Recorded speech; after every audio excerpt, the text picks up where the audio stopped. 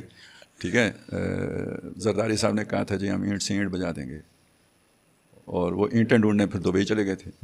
اب تو دبئی کے حالات بھی خراب ہیں, کدھر جائیں گے آپ؟ اتنا آسان نہیں ہے. یہ ساری باتیں کرنا ٹھیک ہے، لوگوں کے لیے ٹھیک ہے اپنے وہ سیاسی نعرے کے طور پر، لیکن عملاً یہ سارا کچھ اتنا آسان نہیں ہے۔ مطلب آپ کہہ رہے ہیں کشمیر اب سیٹل ڈاؤن ہوتا چلا جائے گا؟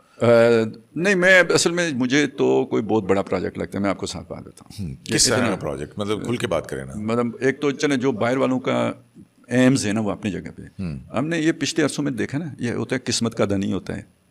جیسے کرکٹ میں عمران خان قسمت کے دھنی تھے، آپ کو پتہ ہے، تو ادھر سیاست میں یا ہمارے ملک میں قسمت کے دھنی کے طور پر اگر کوئی بندہ آیا ہے نا نواز شریف کے بعد، تو وہ حافظ صاحب ہیں۔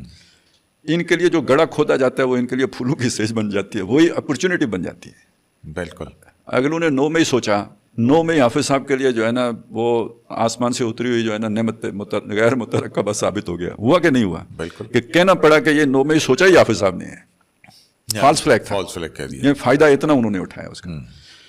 مودی نے سوچا، کیا سوچا، اور پھر وہ مودی والی اپرچونٹی کو جو حافظ صاحب نے پکڑا نا تو ڈنکا بجا دیا، ساری دنیا میں ڈنکا بجا دیا۔ تو مودی کو کہنا پڑا اس نے ہم کو ہی مارنا شروع کر دیا، ہم پہ ہی حملہ کر دیا، ہم پر ہی حملہ کر دیا، بھارت پر حملہ کرنا شروع کر دیا۔ تو یہ دیکھیں، تو یہ میرا خیال ہے حافظ صاحب کرنے دیتے ہیں اور پھونک خود مار دیتے ہیں۔ یہ پھونک مارنے والا بھی پتہ ہوگا نا؟ نہیں وہ شف نہیں، یہ کوئی وہ تھا نا بندہ، اس کا گھوڑا بیمار ہو گیا، وہ کسی حکیم کے پاس گیا، حکیم نے کوئی کافی بڑا سارا نسخہ اسے لکھ کے دے دیا کہ یہ اپنے گھوڑے کو کھلاؤ، گھوڑے نے کھایا نہیں، وہ بندہ واپس آ گیا، انہوں نے کہا جی گھوڑا نہیں کھاتا، انہوں نے کہا گھوڑا ایسے نہیں کھاتا، یہ ایک پائپ ہوتا ہے اس کے اندر اسے ڈال کے گھوڑے کے منہ میں رکھ کے پھونک مارنی پڑتی ہے۔ تو کوئی آدھے گھنٹے کے بعد وہ بندہ واپس آیا، آنکھیں سرخ، پانی بہ رہا ہے، ناک سب شاید الٹی پلٹی ہوئی ہے۔ تو اس نے کہا کیا ہوا؟ کہتے وہ گھوڑے نے پہلے پھونک مار دی۔ تو یہ حافظ صاحب پھونک بہت صحیح مارتے ہیں، مطلب وہ سارا انتظام کوئی اور کرتا ہے تو پھونک حافظ صاحب ٹائم پہ مار دیتے ہیں، ٹائملی مارتے ہیں۔ تو یہ بھی سارا میدان تو کسی نے سجایا ہے، لیکن جس طرح اس کو آگے جو اسے کیا جا رہا ہے نا، تو اس میں مجھے کوئی لگتا ہے کہ اس کے پیچھے بھی کوئی ایم ہے، وہ مجھے نہیں پتا، لیکن کوئی بڑا ہی ہے۔ چلے، بہت شکریہ خالد عباسی صاحب، آپ کے ساتھ ہمیشہ گفتگو کر کے بہت مزہ آتا ہے۔ تو آپ کو خالد عباسی صاحب کی باتیں کیسے لگیں؟ اب یہ ایک بڑی اہم بات ہے، وہ بات کہ ایک دشمن ملک کے سفارتکار گئے ہوں گے نا، ظاہر ہے انڈیا کو آپ سمجھ لیں، اور افغانستان، اور جو بھی اس وقت سچویشن ہے، اسرائیل کس کے ساتھ ہے، تو ایک بڑی خبر، اور یہ کچھ ہو رہا ہے آپ کے کشمیر کے ساتھ۔ تو خالد عباسی صاحب کے ساتھ ہمیشہ گفتگو کر کے بہت مزہ آتا ہے۔ آپ کو کیسا لگا، اور آپ عباسی صاحب کے ساتھ کون سے ایسے معاملات ہیں جن کے اوپر ان کو سننا چاہتے ہیں؟ اپنے کمنٹ سیکشن میں ضرور بتائیے گا۔ اجازت دیجیے، اللہ نگہبان۔